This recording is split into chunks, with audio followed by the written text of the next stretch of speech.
요나의 분노, 그리고 대한민국. 오늘 새벽 예배 때 담임 목사님의 설교에 큰 은혜를 받고 집에 돌아와 잠을 자고 일어났다. 일어나서 출근 준비를 하는데 마음속에서 갑자기 분노가 치밀어 올랐다. 요새 이슈화되고 있는 SNS에서 김정은 사진 불태우기가 여러 신문 매체부터 시작해서 공중파 뉴스에까지 보도되고 있다. 그런데 정말 이해할 수 없는 일은 김정은 사진을 불태우는 것이 심히 불편하신 분들이 생각보다 많다는 것이다. 심지어 어느 교회의 장로님은 김정은을 한 나라의 지도자로서 존중하는 것이 자유민주주의 국가라고 말하는 것까지 보았다. 어느 매체는 이 일이 자유국가를 지키는 행동이 아니라 그냥 일배 취급하면서 깎아내리는 것도 보았다. 그리고 대개 그런 식으로 좋지 않게 보면서 깎아내리는 크리스찬들 대부분이 좌익 성향 사람들이다. 난 정말 그들에게 묻고 싶다. 김정은의 인권을 존중하고 그렇게 생각해서 마음이 불편한 것인가? 그렇다면 북한의 악랄한 공산주의 체제에 대해서는 마음이 편하신가? 지난 1995년부터 97년까지 3년 동안 고난의 행군이란 이름으로 북한에서 북한 주민들이 300만 명이 넘게 굶어 죽었는데 이 일은 마음이 불편하지 않으신가? 김일성 시체 보관소인 금수산 기념궁전을 약 9억 달러, 1조 원 넘게 들여서 만들었는데 이것은 전혀 문제가 되지 않는가? 공사비로 쓰인 9억 달러면 3년 동안 북한 주민들이 단 한 명도 굶어 죽지 않아도 되는 돈이다. 그런데 한 나라의 수장이라고 하면서 백성들 돌보기는커녕 계속해서 자신들의 체제 유지를 위하고 한반도 적화를 위한 핵무기나 개발하고 있다. 저게 과연 정상적인 한 나라의 지도자로 보이는가? 어떻게 저런 살인마 집단에게 인권과 사랑을 얘기하면서 박근혜 전 대통령의 인권은 그렇게도 처참히 짓밟아 버릴 수 있다는 말인가? 참고로 나는 박바도 아니고 박근혜를 사랑하지도 않는다. 그러나 박근혜 전 대통령 사진을 불태우고 단두대에서 목을 걸어놓는 모습이라든지 알몸 누드 사진이라든지 그렇게 한 여성의 인권을 바닥으로 내던져 버릴 만큼 김정은보다 악하다고 절대 생각하지 않는다. 대체 김정은 사진을 불태우는 것이 무엇 때문에 문제라는 것인가?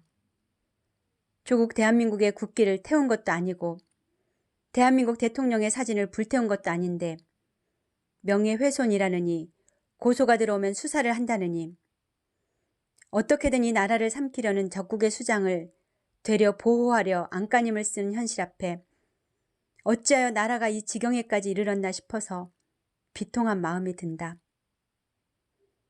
대한민국이 1998년서부터 지난 2007년까지 북한 정권에 지원해준 자금의 액수를 합치면 약 69억 5,950만 달러, 약 8조 6,800억 원에 달한다. 북한 정권은 충분히 북한 주민들을 먹여 살리고도 남을 돈을 가지고 있었음에도 자신들만 배불리며 백성들을 사지로 내몰았다. 그런데도 저 사악한 돼지가 한 나라의 지도자로 보이는가? 이런 생각과 말이 반성경적인 증오와 분노인가? 정녕 그렇게 생각하는가? 무엇보다 우리나라 국민들, 북한 동포들이 지금 저 살인마 집단에게 인질로 잡혀 있는데 대한민국 정부는 계속 저 살인마한테 돈을 주고 쌀을 주면서 살인 집단의 악행에 어떤 식으로든 동참하고 있다. 당신이 정말 양심이 살아있다면 천하보다 귀한 것이 바로 한 영혼인데 저 북녘 땅에서 고통스럽게 죽어가는 수많은 영혼들을 어찌 모르는 척 할 수 있는지 정말 궁금하다.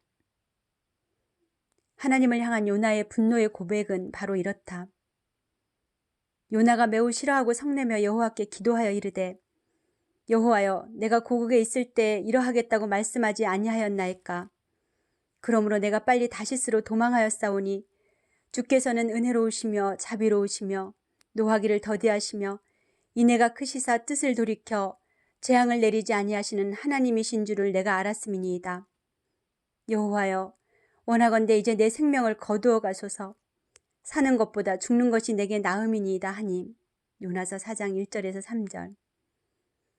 오늘 아침 정말 요나의 심정으로 이 미개한 조선인들과 가증스러운 국민들을 그냥 심판해 버리셨으면 좋겠다고 생각했는데, 요나가 고백했던 것처럼 하나님의 마음은 나의 이 썩어질 마음과 전혀 다르다는 것을 알았다. 여호와께서 이르시되 내가 수고도 아니하였고 재배도 아니하였고 하룻밤에 났다가 하룻밤에 말라버린 이 박넝쿨을 아꼈거든. 하물며 이 큰 성읍 니느웨에는 좌우를 분별하지 못하는 자가 12만여 명이요 가축도 많이 있나니 내가 어찌 아끼지 아니하겠느냐 하시니라. 요나서 4장 10절에서 11절. 진짜 애통한 마음으로 이 글을 쓴다. 계속해서 하나님이 기뻐하시는 일을 싫어하고 하나님이 가증히 여기시는 일에 동참하면서 하나님과 반대되는 마음을 품고 가면 그 끝은 진짜 심판밖에 없다. 성경이 말하는 진리의 사랑은 불의를 기뻐하지 아니하며 진리와 함께 기뻐하는 것. 이것이 바로 진리의 사랑이다. 요셉의 환난에 대해서는 근심하지도 않고 하나님의 마음은 전혀 알지도 못하면서 뻔뻔하게 내 교회, 나 자신, 내 가족만 만족스럽게 살면 그만이라고 생각한다면 진짜 심판을 받게 될 것이다. 나 또한 잘난 것 하나 없고 이런 말할 자격도 없지만 그래도 지금 기회가 있을 때 회개해야 한다. 상에 누우며 침상에서 기지개 켜며 양떼에서 어린 양과 우리에서 송아지를 잡아서 먹고 피파 소리에 맞춰 노래를 지절거리며 다윗처럼 자기를 위하여 악기를 제조하며 대접으로 포도주를 마시며 귀한 기름을 몸에 바르면서 요셉의 환난에 대하여는 근심하지 아니하는 자로다. 그러므로 그들이 이제는 사로잡히는 자 중에 앞서 사로잡히리니 기지개 켜는 자의 떠드는 소리가 그치리라. 아모스 6장 4절에서 7절.